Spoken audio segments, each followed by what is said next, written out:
My people. Cool, right, welcome to the panel.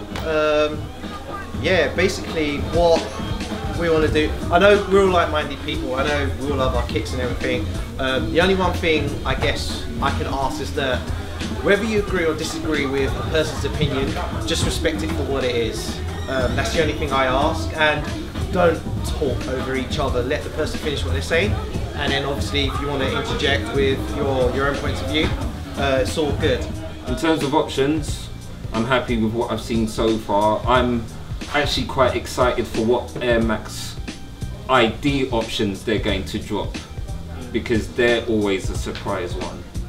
In terms of what I'm looking to get this year, fucking everything.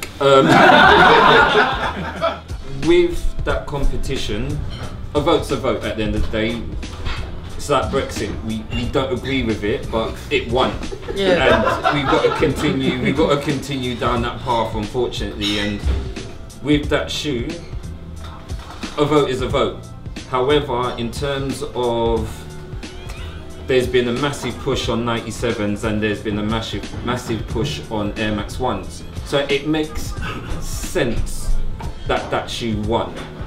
Would I mind not winning but having the experience of going to Oregon to design that shoe and influencing a future drop?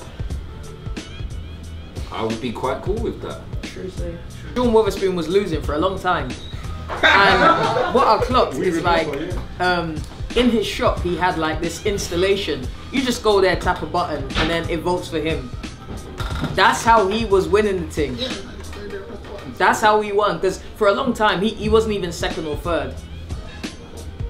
He stole it in the end, out of nowhere. And then when you see on, I think it was his, because on his YouTube round 2, I think in the episode I saw like people were going there and he was like, oh yeah, vote for me and blah blah blah. So everyone was there voting every day, all the traffic that comes in. He says, I'm doing this campaign, you want to go and click that, and that's it.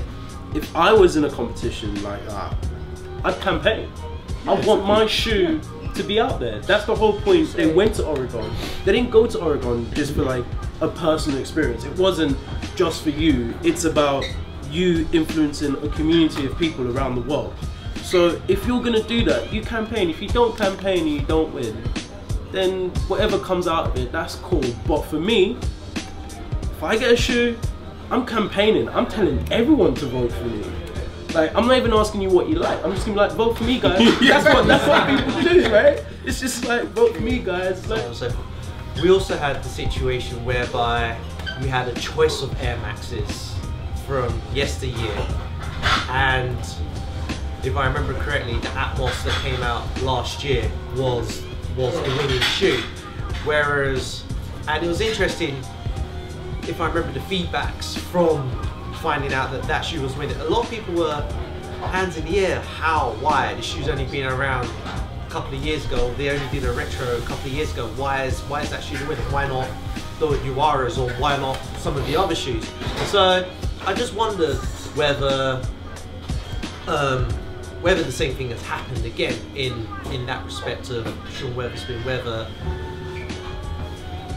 there were certain manipulations at play in order to affect the outcome. Or, in fact, to put it bluntly, Nike had a shoe in mind, and regardless of what everyone was voting, that was the shoe, regardless, in terms of cost, time, labour, and so on and so forth.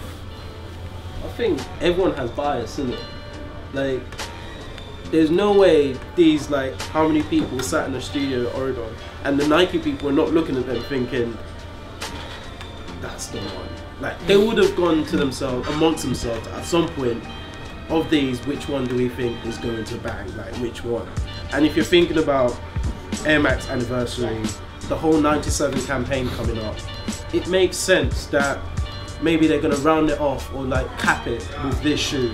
It's a year later, but this is it, right? It's like those two big things that they've been doing for the whole year last year coming together, and it's back again, but in a special one-off shoe. It makes sense. It makes perfect sense in my opinion anyway. Because the Vapor Max is kind of new anyway. Like, you know, like whatever. Something happened with the Vapor Max later on. That's cool. But this one right here, you've got 2 anniversaries. Let's go for it. Like, they're going to make a killing just off the hype alone. That's like, they've taken care of that shoe. Now it's just on to the next whatever thing they give us, and no one's ever going to be happy with any decisions that Nike makes at the end of the day. It's true. It's just, are you swayed by the marketing campaign for that shoe particularly, or are you swayed by marketing campaigns at all, or are you just going to look at a shoe and say, this shoe bangs, regardless of whether it's hype or not, I am going to buy it? How do you pick your shoes? Let's say we've grown up in a generation where if you think the shoe bangs, you buy it, regardless of whether it's on someone else's foot or not. Now we grow up in a generation where it's like, oh, this has X amount of likes on Instagram, I want that shoe because I want to fit in, you know? To an extent, I am not swayed by what the masses are doing. I want to wear shit because it's what fits my profile, it's who I am. As a sneakerhead, I don't think you've got any choice. One of those things, I think I said it to, maybe it was Dwayne or I don't know, someone, that I've seen the trainer so much that I want it. It's not because, it's subliminally, it's just been put in my head. Every day I wake up, social media, I'm seeing that trainer somewhere for the last, say, 8 months. Like, is there anyone here that actually doesn't want that trainer? I actually don't. You don't? No. Alright. Well, in theory, say all of us in this room voted for the Atmos to come back. Why is it that the people that voted didn't get a chance to buy the shoe and they made that shoe so limited anyway? So why would you make everybody in the public have the chance to vote but not have the chance to buy it? Like, Nike could have done it where if you signed up to vote for the shoe, your email's there when the shoe drops. Why don't you get a chance to buy it? Do you know what I mean? That would have been fair. Same with the Sean, look, put it this way. Same with the Sean Weatherspoon. If Sean Weatherspoon wasn't a part of round 2, he definitely would not have won. I know that for a fact because of the amount of people that endorsed to help him, or the amount of people that he knows, the footfall that goes into round 2. The idea of Sean Weatherspoon fucking up the entire thrift game, like everybody wants to resell their old stuff now. Anything like Snow Beach. Snow Beach was the biggest failure this year, right? For me, I wanted one since I was listening to Wu-Tang when I was a kid, because Raekwon had one. And then I saw him with the Lynx Beach. You're never gonna get that. And then you see $3 grand on eBay for the original one. You're not gonna pay that. So now the retro was it £700-800 at retail? Something like that. Something like that, yeah? Then all these resellers jump on it. Half of these men didn't even know what Snow Beach was in the beginning. Half of these men didn't know that Sean Weatherspoon had every colorway. Sean Weatherspoon went around every thrift shop in round 2 to buy it, to resell it, before Snow Beach came back. And now Snow Beach officially came back for Ralph Lauren, nobody cares. It's the same, isn't it? All of it's the same. Like, if there's no hype generating the demand, there's never gonna be, like, but now to the point, I was one like Henry. I didn't want the shoe. I didn't want the Sean Weatherspoon. I saw it. First thing I said, that toe box is clapped. I was like, mate, look at the 97. Look at the 97, right? The 97's got a short toe box. People don't know this is based off the bullet train. They made it look like it's based off the Southeastern Rail. You know, like, the shit's so long. Like, serious, like, the corduroy toe box as well. Like, when I was talking to Mini Swish after the whole vote back campaign and she was slightly vexed because she didn't win, like, she was like, Sean Weatherspoon's gonna have huge problems. Why? Corduroy is not an ideal material to kind of put paneling on. Like, if you look at a 97, you've got panel, panel, panel, panel, right? This is why the toe box is so clapped. Like, I've seen so many like samples come out. I see Sean Weatherspoon, every photo he's wearing a fresher pair. And like, even till when you wear it, if you look at your toe, I guarantee you, every single one of you who wants a shoe now, including myself, if I do get it and when I get it, I look at it, I'm gonna look at the shoe and I'm like, that's ugly from that view. Because it is ugly from that view. And I'm not even gonna lie, like, I don't even like the Air Max 1 sole because it's the least comfortable out of the soles from the Air Maxes. But I do like an Air Max 1. But I've liked the Air Max 1 more because of influences, like Steve, like Dwayne. To me, I want a shoe. I want a shoe because if I don't get it now, I'm gonna fucking regret it later. It's true, because I've done that with so many shoes. And I know I converted from not liking the shoe to liking the shoe. And this is the same, like Rain said, I see it every fucking day now, I want it. anybody in the States that was in the basketball arena, you could scan the QR code and then it links you to a secret page to buy the tinker hat for free.